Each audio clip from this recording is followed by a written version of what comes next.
Peace, family. It's your brother Chase back at you again with another reactionary video. And check it out, man. We got another angry Latino. Y'all saw the one last week. A lot of this is another one that went viral.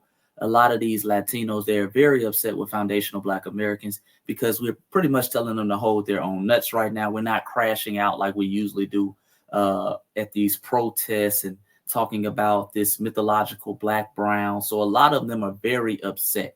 And you're going to see that again in this video. We're going to break it down. We're going to react to it. And we're going to do some straightening for some of the BS that he is talking about. With that being said, like the video, subscribe to the channel, and let's get straight into it, man.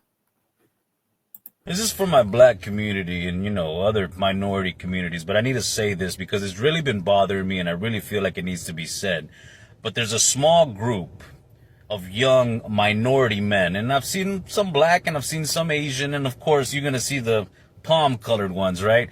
But they're on here talking about these minorities, these illegals. They need to get. Why are they waving the Mexican flag, and why are they protesting and rioting? If you don't like the American flag, why don't you just go back to Mexico?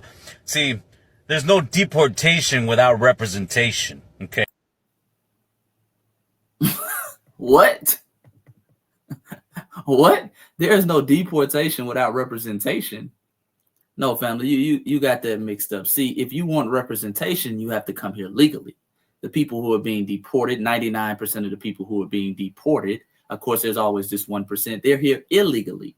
Okay, you can't be here illegally. You can't sneak past the paperwork. You can't sneak past the dues that you're supposed to pay and then say, I want representation. That makes zero sense, family. That makes zero sense. He's trying to piggyback off the American Revolution, saying that there's no taxation without representation, and he's just gonna put his own little spin to it. That makes zero sense, though. You dig? If you want to be represented, you have to come here legally. You have to pay your dues, and you have to do it the proper way. You dig? That's the reality of the situation. That's the reality in any other country, not just America. Okay, when you go to even places like Africa, it's foundational Black Americans over there in Africa, when they want to start a business, when they want voting rights, X, Y, and Z, they be making them put like 100,000 in the bank. They have all these little standards and things that they have to do in order to invest in the country to show that they are really loyal to the country. The same thing goes for you, but I'll let you continue. Okay, and secondly, this fucking country is a melting pot of culture, races, nationalities. There's no fucking American race, okay? This fucking country was founded by immigrants, and it stands on fucking stolen land. And furthermore, okay, when you motherfuckers are sitting here, why don't you go back? Okay, you're only saying that now because when it's convenient, they forced you to come here on a fucking boat, right? Oh, Lord. Oh, Lord, boy, these Latinos, we need a rage meter on this one, family. We need a rage meter. Number one, most people who are telling y'all to go back to your country are white people. But again, y'all never really have the smoke for them. Notice how he started off talking about, oh, it's all these different groups. But now he's starting to get on Black Americans, foundational Black Americans. They always like to aim the smoke at us, the people who do the most for them. Now, for the foundational Black Americans who are questioning y'all about waving your flag, we're just making an observation. We're saying, hey, you're out here protesting about being deported to Mexico while waving a Mexican flag and claiming to have all this pride for Mexico. So if you have all this pride for Mexico, if you're truly not ashamed of your homeland, why don't you go back to your land? Okay, because you have a lot of Mexicans saying, hey, man, America ain't S-H-I-T. It ain't nothing. It ain't this, it ain't that. We're mistreated over here. Mexico, Mexico, Mexico. I'm proud to be a Mexican. Man, the moment you have to go back, you're kicking and screaming. You're kicking and screaming. So we're making an observation, family. See, that's the difference between us and you. See, when we protest against America, when we go battle the powers that be, the Americans, we stand as being an American. Let's be clear. We're protesting from an American point of view. We are foundational Black Americans. We're not sitting around here protesting America while waving a Ghana flag, while waving a Nigerian flag. And I'm talking about foundational Black Americans. You dig? So a lot of people are making an observation like, hey, why are you waving a Mexican flag? Okay, but you're claiming that you want to stay in America. So that's the observation. The other thing, when he says we were forced here on a boat, That sounds like a shot at foundational Black Americans in our lineage. Number one, let's be clear and let's go ahead and set the record straight right here, family. And I want y'all to save this video. I want you to share this video. We were here before the boat. Okay, we were here before the slave ship. Foundational Black Americans have an indigenous tie to this land that we call America. You don't have to believe me. We can pull up your Mexican scholars who talk about Black people being some of the first inhabitants of the Americas. For example, you have Dr. Nicholas Leon, okay? This is one of the premier Mexican scholars of his time who made notable contributions in anthropology, archaeology, ethnology, and more. In 1900, Dr. Leon joined the staff of the National Museum in Mexico City, where he headed the Department of Anthropology. He is the founder and founded the Department of Mexico Ethnology and was the first in Mexico to give instructions in this branch of science. Now, he has a book called The General History of Mexico from Prehistoric Times to the Present Day. In that book, he quoted this: "The oldest inhabitant of Mexico, according to some, is the Black man. The existence of Black men and giants is a common belief in almost all of the races of our soil, and in their various languages, they have words to designate them." Okay, we were here before the boat, but wait, there's more. We have Dr. Carlos Marquez, okay? Let's give some Mexican history, real Mexican history for the people who talk about the slave boat. That's a part of our history. But a lot of Mexicans like this, who are anti-Black, they like to ignore us and our indigenous presence in this land before the slave ships. Here you have Dr. Carlos Marquez.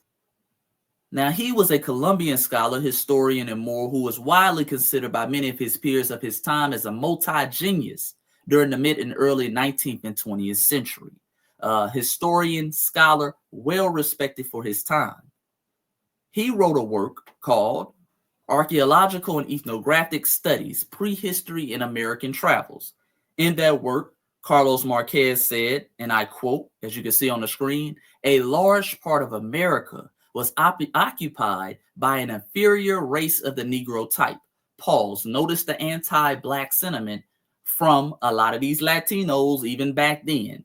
Notice he put inferior on that, but I'll continue. "The conquerors found scattered throughout the New World small tribes that from the first moment were considered as belonging to the Black race. Such were, for example, the Otomi of Mexico."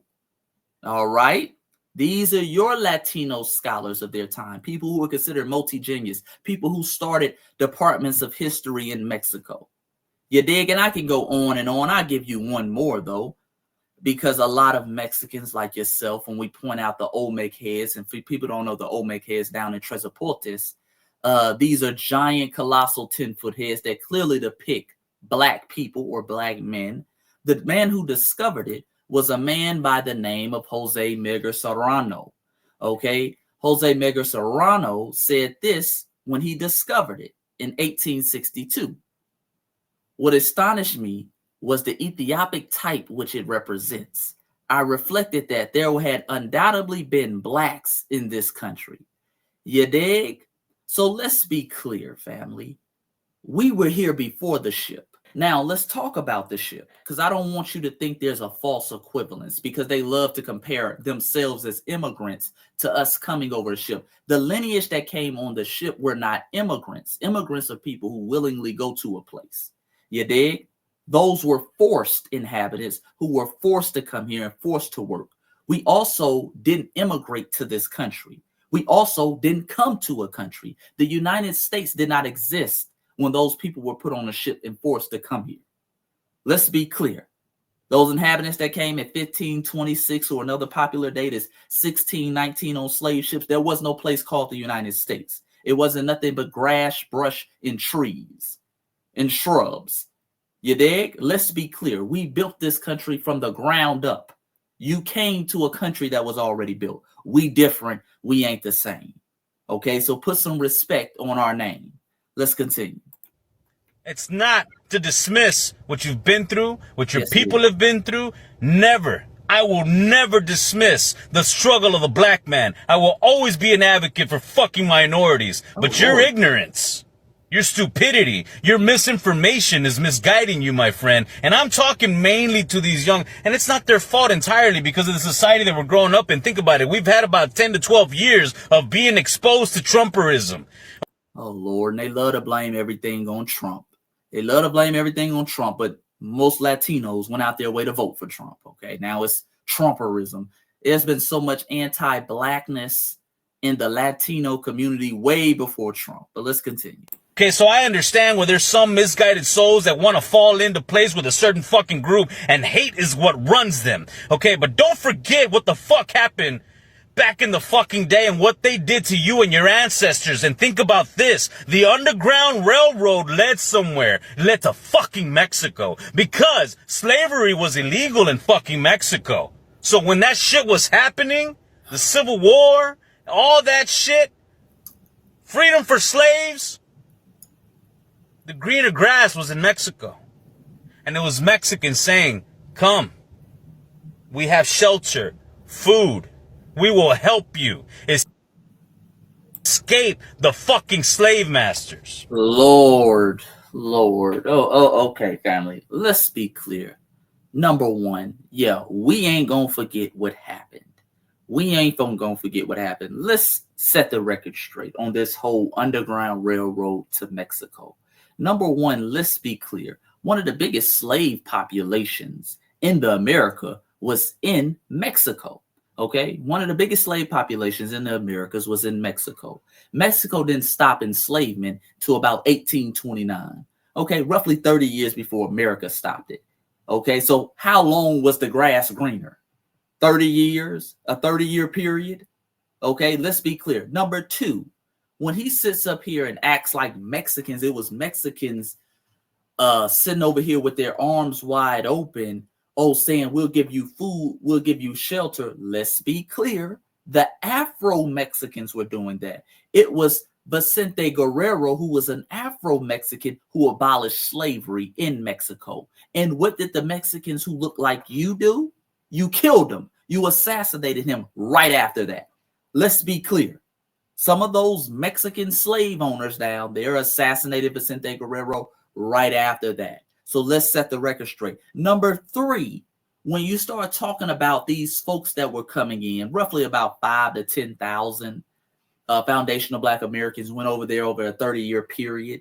You dig? So we're talking about a relatively, in historical context speaking, a small number. Many of those people who went to Mexico were in partnership with the Mexican government, like the Black Seminoles. The Black Seminoles were foundational Black Americans who fought against the United States government, won their freedom in Florida, later went to Oklahoma, and later made their way down to Mexico. They struck a deal with the Mexican government that said, hey, if you give us a piece of land over here, we'll defend the Mexican border, because Mexicans were getting their ass whooped by some of the hostile indigenous tribes out there. So you called in those FBA brothers that you call the Muskogos. They're still known today as the Muskogos in Mexico, and they were defending the border. Okay, so it was a 50-50 partnership. Okay, they were doing for you. You scratched their back, we were scratching yours. Let's be clear. It wasn't that, oh my goodness, you had so much love and camaraderie for us. And I also want to remind you again, it was the Afro-Mexicans like Vicente Guerrero who ended enslavement, not the folks who look like him, not some of these white-looking Mexicans, these white Latinos. They were the slave owners, okay? They were the slave owners. Let's be clear. Let's set the record straight, family. Also, I'm glad you brought up, let's remember, because we do remember y'all. In recent history, in the civil rights movement, we do remember y'all sitting on the sideline, and I bring this up every video. We remember your LULAC president saying this, and this is symbolic of white Latinos in this country.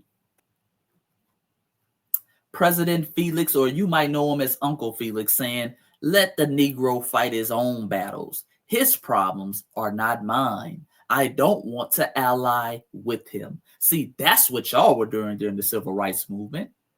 You dig? We already know some of your ancestry was slave owners down there in Mexico. So this whole thing of y'all being liberators is nasty work. And we already know when y'all came over here during the civil rights movement, what you were doing. Many of you were sitting on the sideline. Never let them forget that, family. Never let Latinos forget that in the 1930s, y'all fought to be classified as white. The United States government wanted to give Mexicans their own slot on the census. And in the 1930s, Mexicans and other Latinos went out their way to say, no, we're not Mexican. We don't want to be classified as our own people. We want to be classified as white. And if you don't believe me, you can go to LULAC's website. It's still up there to this day. They consider that a milestone. That says all we need to know about you and your people. So we ain't going to forget. You dig? And we're going to get some straightening on these lies that y'all tell. Okay? Tell the full story. Put everything into context. But I'll let him continue. So before you get on here, trying to diss Mexicans and talking about, I'm going to sit this one out. Oh. Black Lives Matter, honey. I remember that one. There was a fucking cop assaulting a Latino that could barely speak English, and the lady was yelling at the top of her lungs for fucking help in Spanish, and there was a black lady recording, and there was a black police officer doing the violence. And instead of helping and interjecting and doing something about it, and this was after, what was his name? George Floyd. After George Floyd. The assault was happening, and she's recording. The woman's yelling for help, and she's like, Black Lives Matter, honey. It's not the time. So what? So what if the sister said that? Let's be clear. Latinos, I know y'all not playing no games, because if we want to be honest, family, the prerequisite to Black Lives Matter, and I'm talking about the movement, not the organization when the money grabbing started coming in. The prerequisite to that was our young brother Trayvon Martin. You dig? And George Zimmerman, who is still walking around to this day. Latinos, y'all had no smoke for George Zimmerman. If you want to talk about that, if you want to start talking about, oh man, y'all walking and it was a black lady who saw a Latino getting arrested and she said Black Lives Matter. So what, man? Y'all got bodies. Y'all got bodies. George Zimmerman and the Latino community, y'all kicked off this whole Black Lives Matter thing with your anti-Black American sentiment and racism in action. You dig? Don't let us forget about Geronimo Yanez, who assassinated and killed our brother Philando Castile up there. You dig? I believe that was in Minnesota as well, if I'm not mistaken. Our brother was reaching for his license and he unloaded, 20 rounds into him. He was Latino. See, your anti-Black American racism has led to us dying, not just getting arrested.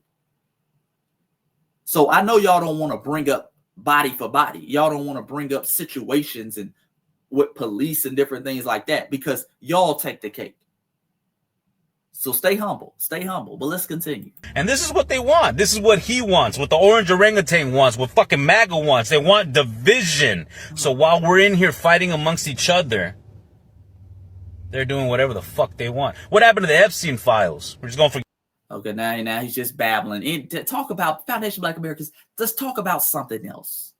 Let's not talk about the anti-Latino racism, anti-Black American racism that comes from the Latino community. Let's talk about the Epstein files. Y'all get out here in March so we can talk about the Epstein files. Forget about that shit, huh? Stop letting them divide us. Stop following some misinformed fucking narrative. And family, and this is another thing. Let me address this whole division, because every time we decide to sit on the sideline because of their anti-Black American sentiment, they love to play this whole thing. They're trying to divide us, Holmes. They're trying to divide us. You divided yourselves. Y'all been dividing yourselves. We were never unified. Family. You've always had anti-Black American sentiment.